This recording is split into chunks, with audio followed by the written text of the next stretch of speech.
Welcome, film enthusiast. In this video, we will show a film entitled About Time, release in 2013. Tim is self-conscious about looking too tall, skinny, and orange-skinned. His practical mother rarely discusses emotions. His dad, James, Bill Nighy, a retired teacher, spends his days reading and playing ping pong.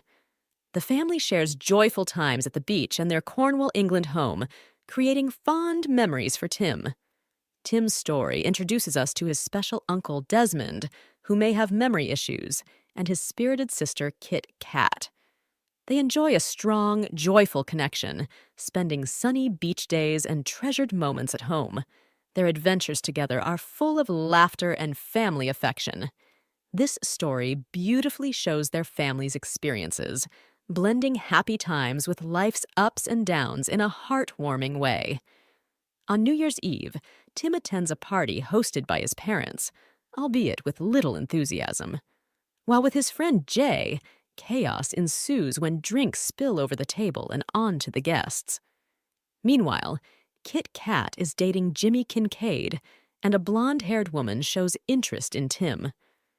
As the countdown to midnight approaches, the woman tries to kiss Tim, but he responds only with a handshake and a New Year's greeting, leaving her disappointed as she sees everyone else kissing their partners.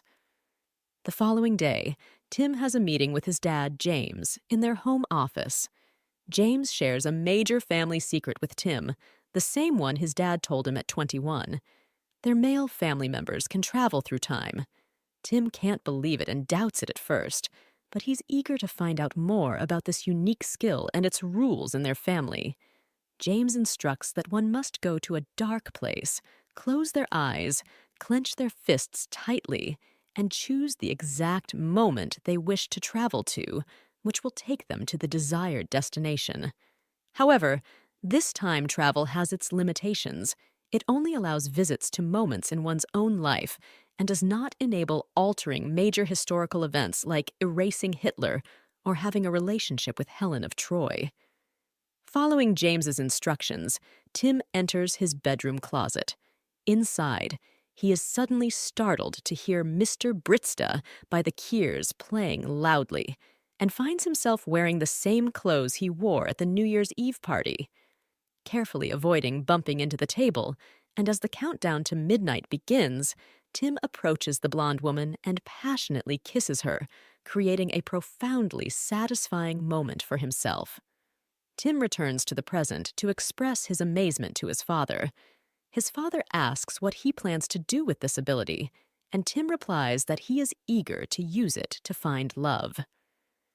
Summer comes, and Tim's family gets a visitor, Charlotte, a friend of Kit Kat, and played by Margot Robbie. Tim finds himself drawn to her. One day, as Charlotte and Kit Kat relax in the sun, Charlotte asks Tim for help with her sunscreen. At first, Tim is clumsy and uses too much, but soon, he gets it right, gently applying it on her back. This small yet significant interaction turns into a cherished memory for both of them. As Charlotte's final day with his family approaches, Tim goes to her room with a question in mind. Although he reminds himself not to ask about love, he can't help himself. Charlotte advises him to act earlier rather than waiting for the last night. This makes Tim ponder, and he decides to try again with time travel to the past, but still fails to make Charlotte fall in love with him. They part with broken hearts, and Charlotte decides to wait until the last night to express her feelings. Following summer, Tim relocates to London to become a lawyer. He shares a home with Harry Chapman, a moody playwright portrayed by Tom Hollander. Tim begins his legal job and befriends Rory, played by Joshua Maguire. Rory often accompanies Tim in his search for a romantic partner. On an evening out, Jay and Tim head to a unique restaurant for a blind date. In the dim setting, Tim talks to Mary, a woman from America, and finds they get along great, while Jay's date with Joanna doesn't spark any interest. After leaving, Tim, feeling a bit self-conscious, is really impressed by how pretty Mary is. He notices her stylish dress and hair, and before saying goodbye, he manages to get her number. Returning home, Tim finds Harry disappointed after a poor performance in his play, where one of the actors forgot his lines on stage. This inspires Tim to act. He wants to lift Harry's spirits by getting involved in the performance to change the mood. Tim tries to persuade one of the main actors, Richard Griffiths, who is getting ready. Initially, he is rudely rejected, but eventually, the actor revises his script. Tim and Harry watch the show hopefully, and the actor successfully delivers his lines flawlessly, earning a rousing applause from the audience. Unfortunately, another actor, Richard E. Grant, completely freezes on stage.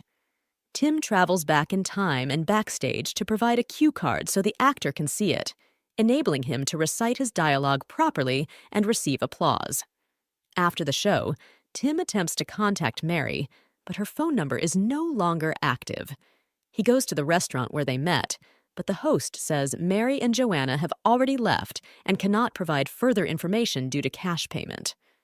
The next morning, Harry reads the newspaper looking for a positive review of his play, but Tim is drawn to an advertisement featuring Kate Moss. The ad reminds him of his first conversation with Mary. Tim visits a Kate Moss exhibition at a museum, hoping to meet Mary.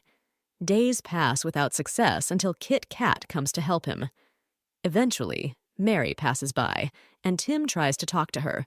Though he calls her by name, Mary denies ever meeting him, leaving Tim feeling awkward.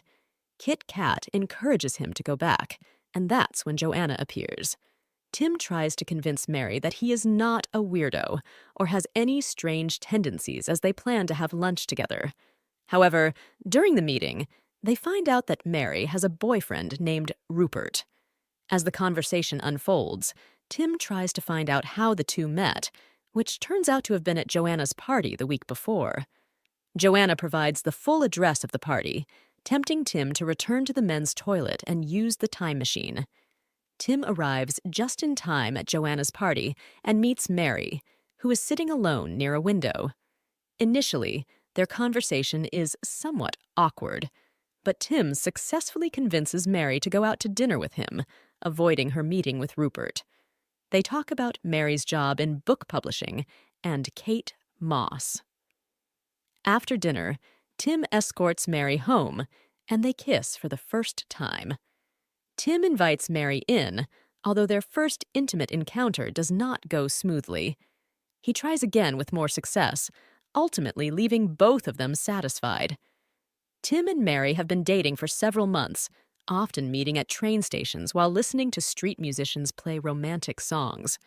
One day, Mary's parents unexpectedly visit from America, and Mary informs Tim in the blink of an eye.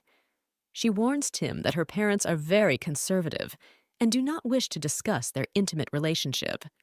Tim, in his clumsiness, accidentally says something inappropriate to them. He quickly attempts to rectify the situation with a time travel and successfully changes it. Eventually, they have dinner together, and Mary declares her love for Tim. One evening, Tim and Rory go to a play, and Tim sees Charlotte there with her friend Tina, Catherine Stedman. After the play, Tim tries to talk to Charlotte, who introduces Tina as her best friend. This leads Tim to mistakenly think that Charlotte is a lesbian, although Charlotte clarifies that Tina is not her girlfriend. Tim then tries to correct this misunderstanding, but still makes an erroneous statement about using the term girlfriend to assume someone's sexual orientation, even though it turns out Tina is a lesbian, but not Charlotte's girlfriend. Tim goes back in time for the third time, hoping to mend his relationship with Charlotte. However, this time he doesn't approach Charlotte as before. Fortuitously, Charlotte sees Tim with Rory. They chat briefly, then Charlotte goes to dinner with Tina. Suddenly, Charlotte invites Tim to join as she leaves Tina. They have dinner together and return to Charlotte's place. Charlotte invites Tim inside, but he declines, claiming he has a task to complete. Tim runs back to his apartment and finds Mary asleep. Though she is exhausted and half asleep, Tim wakes her up to propose to her. He then time travels to hire a jazz band to fill the room with music. Gently, Tim approaches Mary and asks her to marry him. Mary accepts the proposal even in her semi-conscious state, appreciating Tim's choice not to make a grand public proposal. Tim and Mary visit Tim's family to share their big news. There, they meet Kit Kat, who reveals she has just lost her job. Kit Kat quickly rushes into the living room, where he warmly greets Mary and repeatedly kisses her affectionately on the cheek.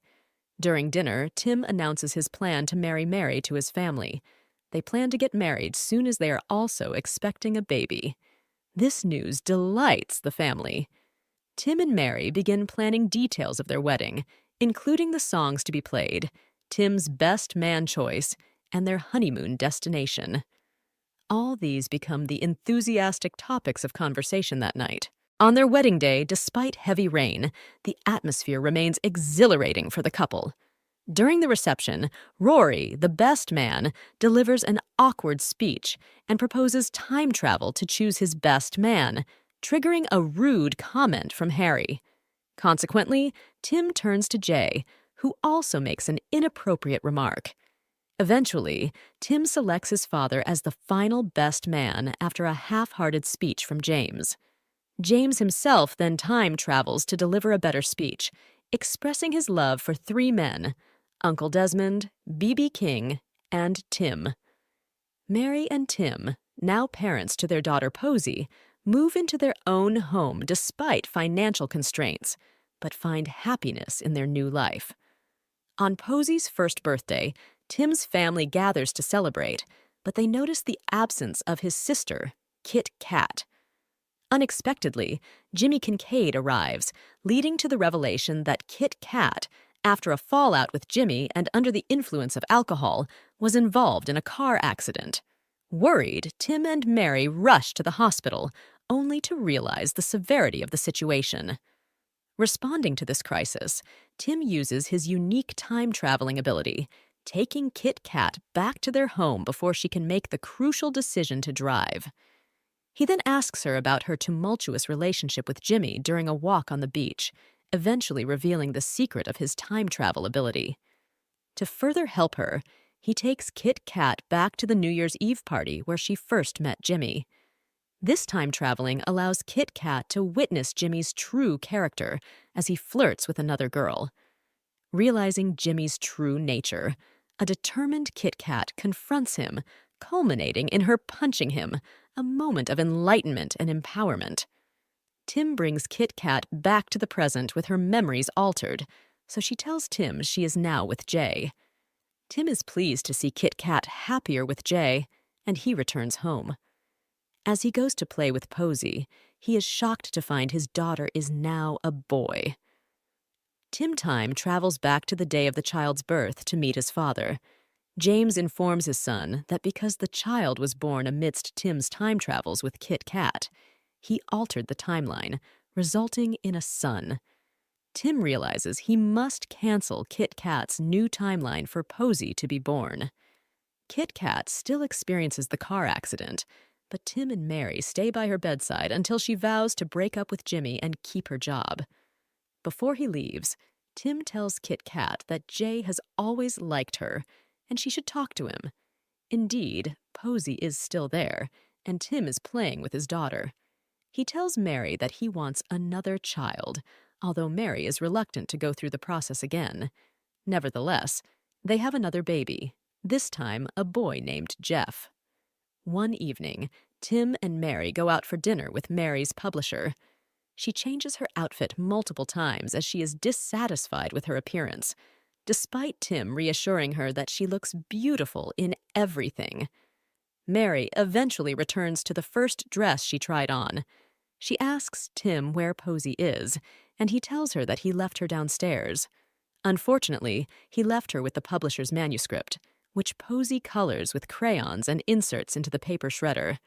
Mary is furious, and when Tim tries to leave so he can undo it through time travel, Mary doesn't let him go. The phone then rings, and she answers angrily, only to apologize when she realizes it's Tim's mother. She hands the phone to him, and Tim's expression turns worried as he talks to his mother.